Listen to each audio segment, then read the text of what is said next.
ನಾವು ಬೆಳಗ್ಗೆ ಒಂದು 6:00ಗೆ ಬೆಂಗಳೂರನ್ನು ಬಿಟ್ಟಂಥವ್ರು. ಈಗ ಸಂಜೆ 6:30 ಆಗಿದೆ. ಒಟ್ಟು 2 ದೇವಸ್ಥಾನ ಕಂಪ್ಲೀಟ್ ಮಾಡಿ ದಾವಣಗೆರೆಯಲ್ಲಿರುವಂಥದ್ದು 3ನೇ ದೇವಸ್ಥಾನಕ್ಕೆ ಬಂದಿದ್ದೀವಿ. ಈ ಊರಿನ ಹೆಸರು ನಂದಗುಡಿ ಅಂತ. ಇದಕ್ಕೆ ಯಾಕೆ ಈ ಹೆಸರು ಬಂತು, ಇಲ್ಲಿನ ದೇವರೇನು, ಬನ್ನಿ ನೋಡ್ತಾ ಹೋಗೋಣ. ಈ ನಂದಗುಡಿ ಬಂದು ಇಲ್ಲಿ ನಂದೀಶ್ವರರು ಇಲ್ಲಿ ದೊಡ್ಡ ಒಂದು ಆಕೃತಿನಲ್ಲಿ ಇದ್ದಾರೆ. ಆ ಹೆಸರಿಂದನೇ ಈ ಊರಿಗೆ ಆ ಹೆಸರು ಬಂದಿದೆ ಅಂತ ಇಲ್ಲಿನ ಪ್ರತೀತಿ ಇದೆ. ಒಂದು 800-1000 ವರ್ಷಗಳ ಹಿಂದಿನ ದೇವಸ್ಥಾನ.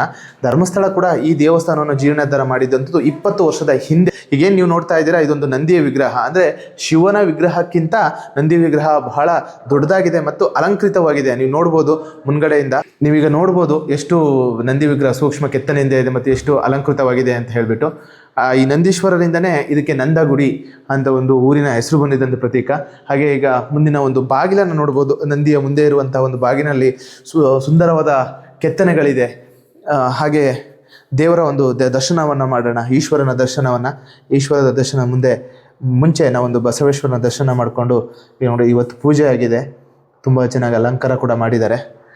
ಇದರ ಕುರಿತು ನಮ್ಮ ಸ್ನೇಹಿತರಾದ ನಾರಾಯಣ ಅವರು ಒಂದೆರಡು ಮಾತು ಹೇಳ್ತಾರೆ. ಆದ್ಮೇಲೆ ಇವತ್ತು ಏನು ಹೆಸರಿಗೆ ತಕ್ಕಂತೆ ನಂದಿಗುಡಿ ಅಂತಕ್ಕಂಥದ್ದು ನಿರಂತರವಾಗಿ ಶಿವನ ಎದುರು ಕುಳಿತುಕೊಂಡು ಇರ್ತಕ್ಕಂಥ ಭಕ್ತರ ವಿಚಾರಗಳನ್ನ ಯಾವಾಗ ಭಕ್ತರು ತನ್ನ ನಂದಿಯ ಕಿವಿಯಲ್ಲಿ ಹೇಳಿದಾಗ ಆ ಶಿವನಿಗೆ ತಲುಪ್ತಾ ಇದೆ ಅಂತಕ್ಕಂಥದ್ದು ನಮ್ಮ ಸಂಪ್ರದಾಯದ ಒಂದು ವಾಡಿಕೆ ಆಗಿರ್ತಕ್ಕಂಥದ್ದು.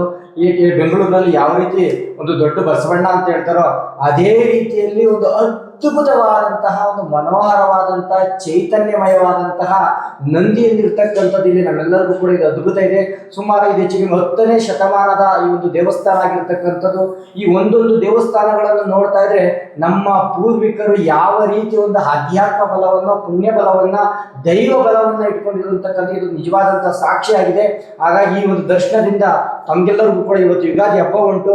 ಆ ಯುಗಾದಿ ಹಬ್ಬದ ಪ್ರಯುಕ್ತ ತಮ್ಮೆಲ್ಲರಿಗೂ ಕೂಡ ಈ ನಂದೀಶ್ವರ ಒಳ್ಳೇದು ಮಾಡಲಿ ಅಂತ ನಂದೀಶ್ವರನಿಗೆ ಪ್ರಾರ್ಥನೆಯನ್ನ ಮಾಡ್ತೇವೆ.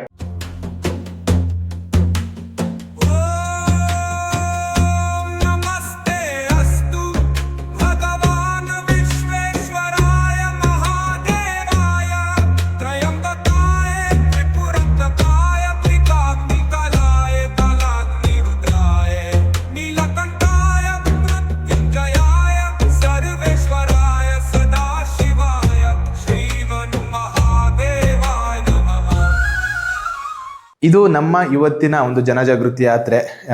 ಏನು ಬೆಳಗ್ಗೆಯಿಂದ 3 ದೇವಸ್ಥಾನವನ್ನು ಕಂಪ್ಲೀಟ್ ಮಾಡಿದ್ದೀವಿ. ಮತ್ತು ನಾಳೆ ನಾವು ಹಾವೇರಿಗೆ ಹೋಗ್ತಾ ಇದ್ದೀವಿ. ಯಾರ್ಯಾರು ವಿಡಿಯೋ ನೋಡ್ತಾ ಇದ್ದೀರಾ ದಯವಿಟ್ಟು ನಿಮ್ಮ ಅಭಿಪ್ರಾಯಗಳನ್ನು ಕಮೆಂಟ್ ಮುಖಾಂತರ ತಿಳಿಸಿ, ಹಾಗೂ ವಿಡಿಯೋ ಶೇರ್ ಮಾಡೋ ಮುಖಾಂತರ ಅದು ತುಂಬ ಜನಕ್ಕೆ ತಲುಪಲಿ ಅಂತ ಕೇಳ್ಕೊತಾ ಇದ್ದೀನಿ. ಧನ್ಯವಾದ.